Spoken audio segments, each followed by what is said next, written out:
Hey, everybody, welcome to another exciting episode of Social PR Secrets. And I am here today with Bob Regnerus. Hey, Bob, how are you? Good, Lisa. Good to be on the show today. Yay, yeah. So, one thing we have in common is we kind of watched digital evolve to what it is today. And we can kind of talk about that and kind of talk about where we think it's going. But tell me, so I was just reading your bio. So, you've been in digital since around 1998. What was it Yeah. like then? How did you get into it? Well, it's kind of like the Garden of Eden, right? Everything was perfect. We were walking around, we were oblivious to all the evil around us, right? Yeah, it was interesting. I have a programming background. So when I came out of college, I worked for a couple big corporations. You'd recognize the names. And I worked on big mainframe computers. So, machine language coding.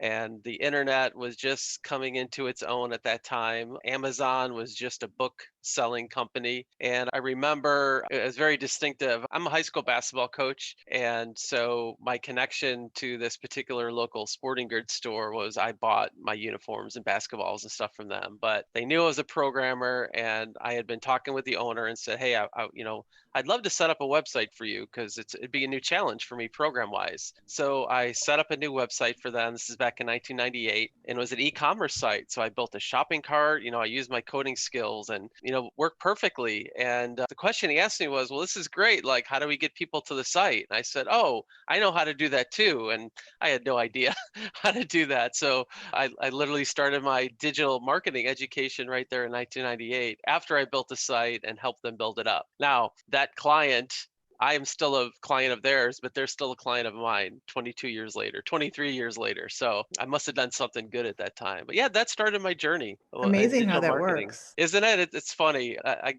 Breaks come all over the place. I've got a lot of stories of how I was just in the right place at the right time for things, but it's always just kind of being available and making yourself available to those things. But certainly, I think part of it is kind of looking ahead and seeing what's next, seeing what works, and kind of diving in and building up your expertise. So I know a lot of people on this podcast are probably they're real good with organic and paid. I spend most of my time in the paid world. I started with the old pay-per-click engines, GoTo.com, Overture, Yahoo, moved into Google AdWords, but then really settled in 2013 to Facebook, which I really fell in love with in terms of a media because it more falls in line with kind of how I like to market, which is story based. And Google AdWords is very technical, keywords, prices, short ads. I'm a little bit more on the side of I like longer form copy and stories and video. And it just really kind of melded into a really good media for me to be successful and build up an expertise in. Yeah, and I can remember, also starting out, I was in traditional PR and kind of a little bit of a similar story. The digital side of things started exploding and I was like, okay, I really see an opportunity for traditional PR to go way beyond, the archaic ways that we had been doing things for like 50 or 60 or 70 years. Yeah. And nothing had changed in so long in the industry. And I was just thinking, this is really boring. Everybody's doing the same thing. And Yeah. I started figuring out how to leverage, the search engines and then eventually Facebook and Twitter and the different social channels on the organic side and how to use it to leverage PR. But then I saw the beauty of actually combining the paid side of Facebook to even, get the message out or get the word out, get the news out. And like you just said, storytelling. Yeah. And I was like, it used to be church and state when it came to public relations and advertising, like they didn't mix. And today it's blended beautifully. And, there's the e-com side, which I'm sure you're still part of, but you're talking about storytelling. So tell us some of the ways that brands, small and large, can use Facebook today. I mean, there is also a little bit of a love-hate relationship there between certain parties. Yeah, I love what you said, marketing, like church marketing and PR and church and state. Do companies still have like a separate PR and marketing department? Do they merge them? I know probably advanced companies do, but are there still like different? You would be surprised. I mean, even the Fortune 100, Fortune 500 companies, everything is still very much in silos and they're not collaborating. And it's like, oh, this is what our social advertising, department or company is doing. But I'm like, okay, why don't we get together with PR and talk about what everybody's doing so that we can help each other? It's so interesting because I would think by this time it would have blended because I mean, I don't know about you, but I mean, marketing is really a conversation with the marketplace. And it doesn't, obviously we're going to talk about Facebook, but in some ways I'm kind of media agnostic in terms of like, what's the best way to get the message out? For me, like LinkedIn is a really good way for me to get clients, networking and things like that. I mean, that's a great media. Twitter's a great media. Facebook is just a great way to reach like 5 billion users. I mean, and so it's a platform that is really easy to use and it's completely accessible, not a huge learning curve. And I think most of your success in advertising is really how well do you know your market and how well can you communicate with them? And the media becomes irrelevant at that point if you can find the right audience. So I think the right answer to your next question was, how do you use Facebook? Well, if you think about how you're communicating with your marketplace, and how are you getting their attention? We talk about top of funnel, middle of funnel, bottom of funnel. So top of funnel is there's people out there that have never heard of us or they haven't thought about us in a long time. And so our first job really is just to kind of get attention. We're sending a signal to the marketplace and we're looking for people to raise their hands. One of the things I talk about in my book is the fact that too many advertisers dive in and they're going like bottom of funnel advertising to people that are cold. And that's why things aren't working. You need to be very cognizant of where somebody is in their customer awareness journey. So if somebody is at the stage where they're not really aware of a problem they have or they're not aware of who you are, you got to get attention first. And so, the job of PR and a marketing is like, let's get attention on our client. Let's get attention on this subject, on our products, on our services. Yeah, we're trying to sell it, but that's more of an end goal. The initial goal is we've got to get eyeballs, we got to get ears on us. And Facebook is a phenomenal mechanism for that. And honestly, it's still rather inexpensive to do so at top of funnel. I think we put too much complexity into it and we're trying to do too much at the wrong times. I have this mantra. It's the right audience. Okay. So it's the right content to the right audience at the right time. And I think that perfectly blends in probably with you teach, Lisa, in terms of like, this is how we're going to attack a marketplace. I love that. What are some examples of using Facebook for top of funnel? Like, what are some great examples that are working right now? Yeah, so I can go into any kind of vertical, but let's talk about an e-commerce company. So e-commerce has absolutely exploded during 2020.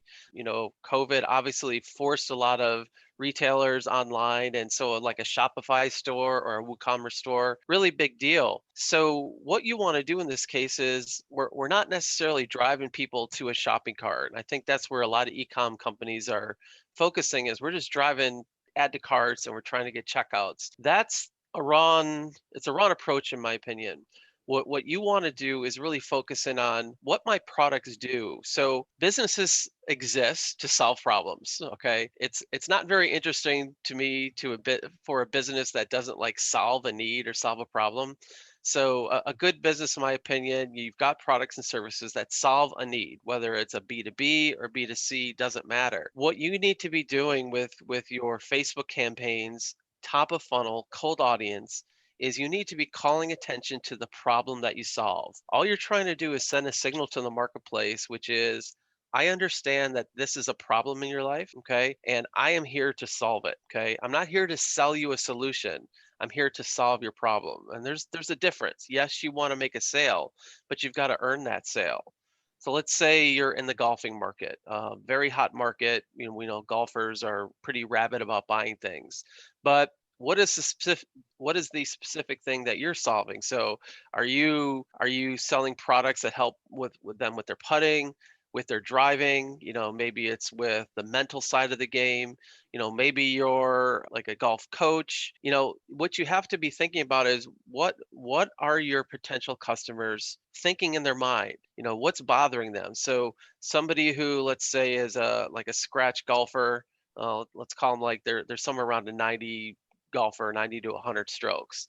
What they're looking to do is they're looking to knock 10 strokes off their game and be competitive. They need consistency. So those are the types of things you want to put out to the market. Content right? Content top of funnel that just says, hey, if you want to fix or slice, get 10 strokes off your game this summer, these are some things you should be thinking about. I love, even for ecom, using content top of funnel, articles, videos to demonstrate your expertise, signal that you can solve a problem, and bring people in that way. One thing that I see a lot with e-com companies is that and I totally agree about the whole content strategy, but a lot of e-com companies really don't invest in content and Right, have a blog and have a newsroom and have right, places that they're investing in educational type content, let's right. just say. And what are you finding when it comes to e-com? Like, what do you say to that? Well, there's two types of e-com companies. There's the ones that are trying to find a cheap product in China and sell it for a profit. Okay, I'm not against those types of companies, but they're not building brands. Now, you and I are both kind of direct marketers, right? It's like we put an offer out, we want people to respond to it. But there's a place right now, as you know, for branding. Personal branding, company branding means a lot. Brand loyalty is a thing. The millennials and Gen Xers really are looking for brands that they can attach themselves to. Even boomers, right, are like they get used to the companies that they're willing to do business with. So you can do this in this digital environment. One of my very first Facebook clients, I was there at the beginning. She grew her company to 8 figures in revenue selling headbands. Now you think, well, how do you do that, right? Headbands, she's selling headbands for $20. But what we focused on with her Facebook ads was using a video that basically talked about who she was. But she first talked about the problem. So she's a mom, she's a CrossFitter, and she admits by her own admission, she has a funny shaped head. So whenever she bought a headband from like Dick's Sporting Goods or any type place like that, they would slip off her head. So she sat down at her kitchen table and tried different materials, finally sewed a headband that worked, wore it. Her friends at the club were like, "Hey, those are cool." So she made them for her friends, and then they decided, "Hey, maybe we got something here." And so essentially, she built an entire brand on, "Hi, my name is Amy Kraus. I'm the founder of Boulder Brand Headbands. I'm a mom, I'm a CrossFitter, and I got really frustrated that my headbands kept falling off during my workout. So I set out to create Boulder Man headbands." Now, that was the top of funnel video we used. I summarized it, but that's the video we used, and we brought people in. But what made people buy and what made people repeat customers was the fact that she developed a personal brand. She talked about the things that were important to her. So she was a mom, so she talked about her kids. She was married, she talked about her husband. She happened to be a Christian, so she talked about her faith a lot. And just brought in a flood of people that were just like her. They were active, they had a certain belief system, they were in the same kind of life situation as her, and created such brand loyalty. And I remember telling her in our first phone call together, I said, you have a headband and people can absolutely knock off that headband, but what they can't knock off is your story. So I really love working with companies. I know you do too, Lisa, where it's like there's a story there. Like there's something deeper than just I'm trying to turn this piece of plastic into, a 20-cent profit. And I think that's the mindset that I enjoy working with companies who like, I want to build a business, I want to build a brand, I want to build a following. So it's not just about, I'm not just tied to a product, I'm tied to a market. I want to develop products and services that fulfill this market's desire. I love that. And so is there a checklist or some tips you can give about the brand story? And, what do you need to have in order to say, hey, Bob, here's our brand story. Now, how can you help us get the word out using Facebook? There's certain things that you would probably say, okay, you need to do this, this, and this. And I love the example you gave, but like, is there a couple checklist points that we can go over? Yeah, I think a lot of people have read Simon Sinek's book, Start With Why, or they've read Donald Miller's Story Brand. Those are two books that I think are really good for somebody to read in terms of how do I develop a story for my particular brand. But it really comes down to is there a personal reason why you do what you do? I think most people that have a substantial business can point back to like, the reason I do this is because. Now maybe it's, hey, I run this business because I want to fund this particular charity. That's a perfectly valid reason. I talked to somebody the other day who they sell watches. They're about $200 watches, so they're not overly expensive, but they're not cheap. But they have this mission of helping people back in their home country of India get food. So they, it's very much like Tom's. I think is it Tom's shoes? I might be Tom, mixing up. yeah. But for every shoe that they sell, they donate a shoe. Well, they donate 10 meals every time a watch is sold. And so that's a good connection there, right? So yeah, there's dozens and dozens and dozens of watch e-commerce brands out there, but this has a story attached to it. And so that puts personalization behind it. Now, I told them, I said, look, it has to be a good watch. Overall, people still, it's like you can't sell them garbage. You got to sell them a really good watch that has good quality. It stands for something. And then this story really makes people go, you know what? I'm concerned about people or kids going hungry. That's how you create that additional story that really connects, like that's why this guy is selling these watches, or that's why this person is selling headbands.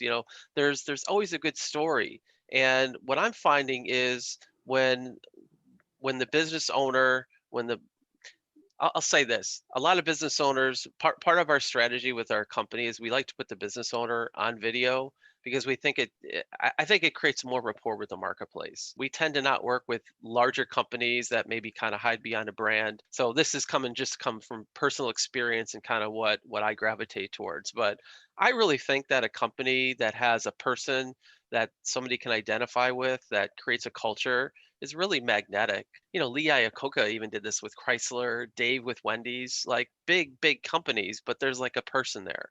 And I think when you can explain to your market kind of like you solve this problem, but the reason you do what you do, I think that's what really like magnifies you towards the marketplace and makes you kind of the premier choice over the competition. I totally agree. That is such a great point. And also, I think that part of the brand story today involves social responsibility and purpose.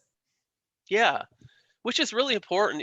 I've got two young adult girls, young women now, I should call them. They're still my girls, but they're young women. But I notice how they buy, and they really like, they gravitate towards small business owners. So a lot of what they buy is on Etsy, and they love buying from individuals that like have a story, their moms or that they love the component of like they're real, and they don't enjoy companies that have like they have a poor social record, well, like environmental stuff, or political stances, or those types of things. I love companies that step forward and kind of know this is who we are versus those that kind of just kind of hide. So I think it's really critical to those younger buyers for sure. I can't really say maybe my generation above, but certainly millennials and below, really critical these days, and they're becoming more of a force as they make more money. I'm glad you brought up small business. That's one of the areas I really wanted to talk about a little bit is small businesses when it comes to Facebook advertising. It could be difficult to navigate, and you could Yeah, really get discouraged and feel like, oh, this doesn't work when you don't have the right expert or expertise behind your Facebook ad right. management. So what advice do you give to small businesses on that? Well, I'm going to give some encouragement first of all. So there's three things that will kind of make your ad stand out on Facebook. First one is budget. Let's not lie. Like if you could spend more, you get more visibility, but it's only one third of the equation. The other two thirds, the first third is having really good click through rates. So what Facebook does is when they're showing your ad, they'll show your ad more if you have better click through rates than your competitors. So this is an advantage a small business can get, is that maybe I'm competing against somebody with a much bigger budget, but if I can make an ad that gets more people to click, I actually get it for a discount. That's important. The other third is the response rate on your website. So by sending somebody to your website, and if your website converts visitors better than your competitors, that's an additional discount you get. So essentially, you can spend either the same amount of money as your competitors and get more volume, or you spend less money for the same volume they're getting. That's how we create leverage as a small business. Okay. So what you need to do though is get equipped. I wrote the book. It's sitting up behind me here. I got The Ultimate Guide to Facebook Advertising. I really wrote that for people that sit down and do their own ads. Most of the people that have read my book are either a small agency or an individual business, and they can't afford to hire a big agency, to run their ads. So I've set it up in such a way that I've kind of demystified the interface. Obviously, the Facebook interface is going to get more complex as it matures. I mean, it started really simple. I think it's still relatively simple today versus like Google Ads. Like I get lost in the Google Ads interface. Like I just don't even do it anymore. But I really think where you can gain the most leverage over any other competitors, I don't care how big they are, is by having better creative. And this is by Facebook's own admission. 80% of your success is going to be how well you can develop creative. So it's the text above your picture, all right, or it's the video that you show. I really love good kind of long form, medium form copy, and then a really solid video. I found that to be kind of a 1-2 punch. So if you know your market really well, that's the advantage a small business has. They can go out and really understand their market. Maybe their market's a little bit smaller, but they can really understand their market. And if you can communicate well with them, you're going to have a really successful Facebook campaign. It doesn't matter how sophisticated or rich you are. It's if you know your market really well and you know how to communicate, you have tremendous leverage and you're going to win. Is it worth it if you're, let's say, a restaurant and you have a menu and you still put like us on Facebook? Does it matter? Yeah, because well think about the whole time we've been going through with the pandemic. One of the things is you got to remind people if they're holed up in their house that you are open. You've got takeout or you have 25% capacity. So you need to be doing more to get people, and people are going to be complacent otherwise, right?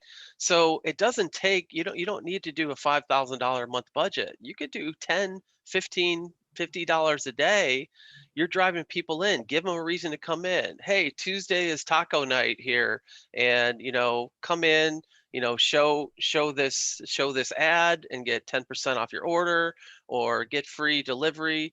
You should be doing more. So I mean, I've seen plenty of examples of local businesses that have stepped up their game during the pandemic. A lot of people are saying, "Well, I can't afford to spend money." Well, the ones that are spending money are getting the volume. So I've got businesses all around me here in Palos Heights, a suburb of Chicago, that are doing fantastic because they've let people know they're open, and they don't have large budgets, but they're doing enough to kind of push their visibility into the newsfeed. It's unfortunately sometimes it's a pay to play, right? But just a little bit of money goes a long way, especially for a local business. I totally agree. And actually, my sister and brother-in-law have the restaurant I'm referring to is in Chicago. You might have heard of it. It's called La Gondola in Lakeview. I don't know how far that is from. So Lakeview is like it's just north of downtown, right? Yeah, It's a really nice area of the city. Doesn't yeah. ring a bell, but Yeah, so I love the they area. have a restaurant, and I'm totally with you. I mean, I think that using your Facebook page is like basically an extension of your website. People are gonna, if they're on Facebook anyway, they're gonna look up a restaurant to find out the hours or to find out what the special is or what, how they're handling COVID. The unfortunate part with Facebook is that if you're not paying to play organically, your reach is, below 1% or something like that. So Right. how do you leverage if you do, still have on your menu like us on Facebook using Facebook ads? How can you can target, for example, your followers, and like what are Yeah, some ways that you can leverage sure. your followers and your yeah. So a couple things. Number one, you should be obviously as much as possible collecting email addresses. So I wanna stress during these times, like try to keep connected in multiple media. But what I would do is this: is you have people that follow you on Facebook. You could put a post out, one post a day or one post a week. Just do something. Number one, boost it to your followers. Okay. And you could do like a $10 boost, and that's probably going to cover and reach all your followers. So use a reach objective for that. Okay. Reach objective. I want Facebook to show this to as many of my followers as possible. And then do the same post, except go to people who are not your followers. So exclude your followers and spend another $5 or $10 reaching people like in a single zip code. Okay, just focus in on one zip code. If you have a little bit more budget, then maybe expand to a zip code or two surrounding yours, but use a reach campaign to go after them as well.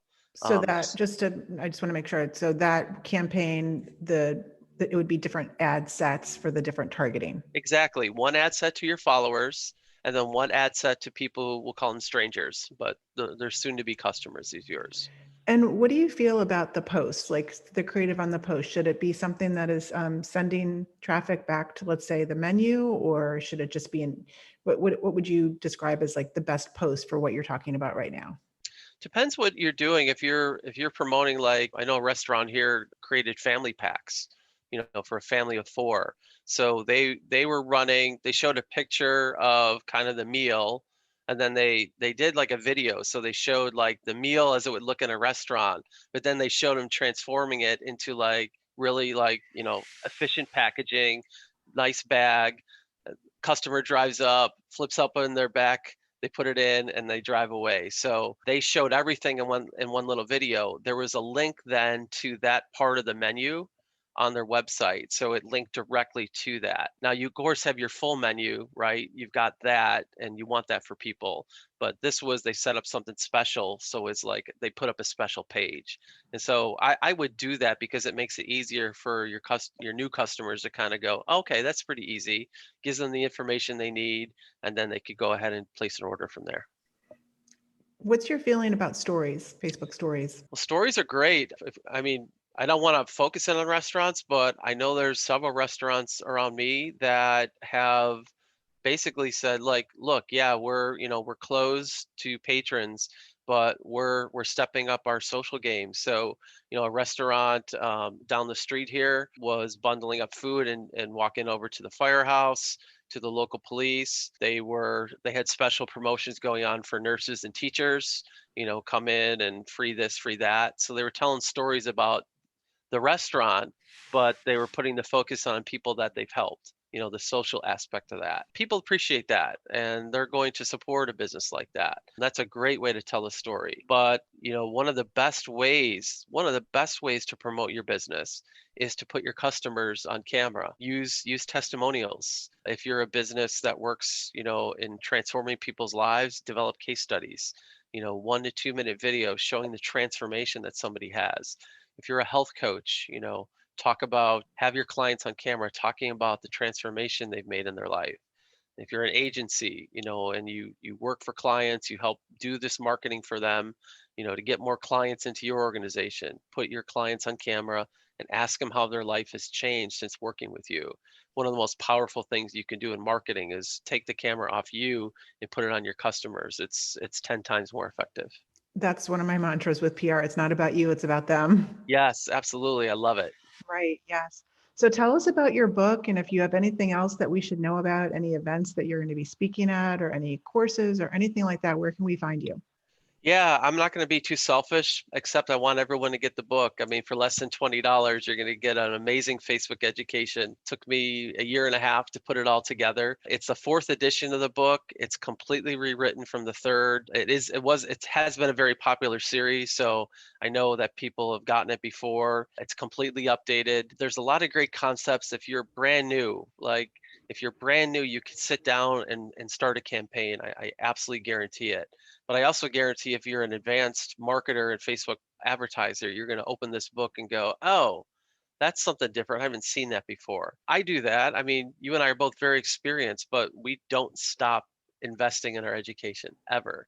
So my intent with this book was I want this to sit by an advertiser's desk. I want it sitting right next to their right hand or left hand. I wanted something that they could refer to. So I would love for them to go get it at Amazon. I also have a resource page, ultimatefb.com.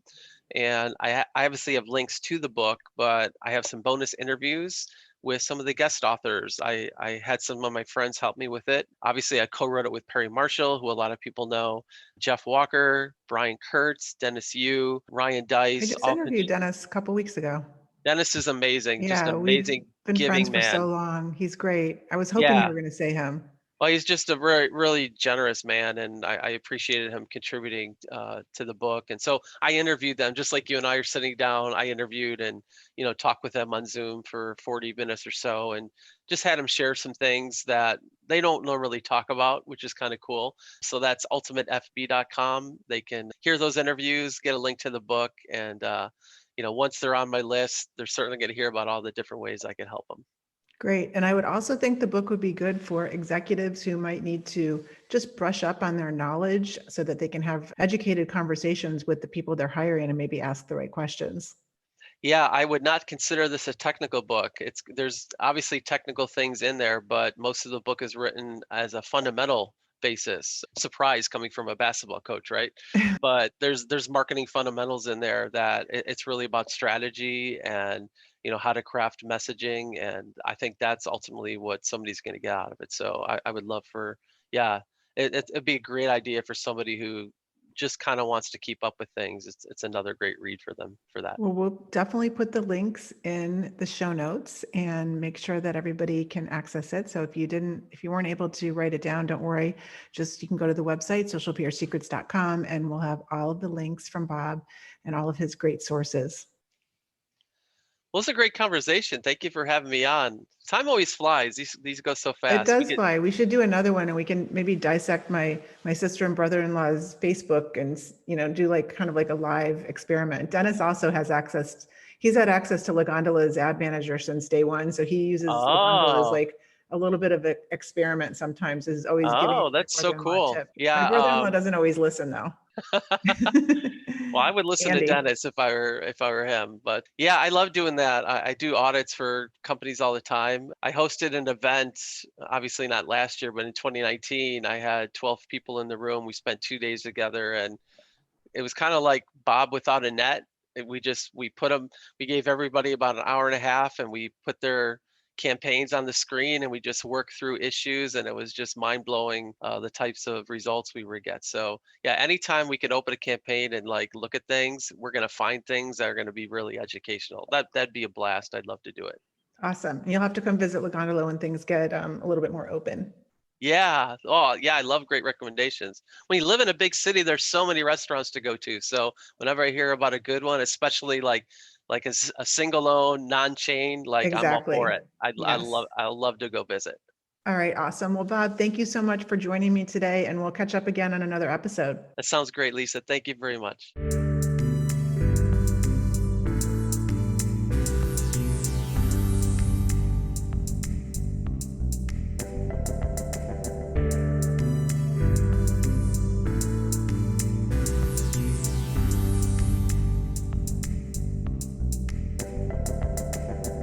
Thank you for listening to this episode of Social PR Secrets. If you like what you heard, check out the book on Amazon or follow our blog at socialprsecrets.com. This episode was sponsored by The Buyer Group, a social PR agency striving to keep our balance in the digital world, practicing public relations, social media, and search marketing, while occasionally drinking a glass of wine or two for the best creativity and results. Thank you all for tuning in. If you would like to get a free chapter of Social PR Secrets, go to socialprsecrets.com/free.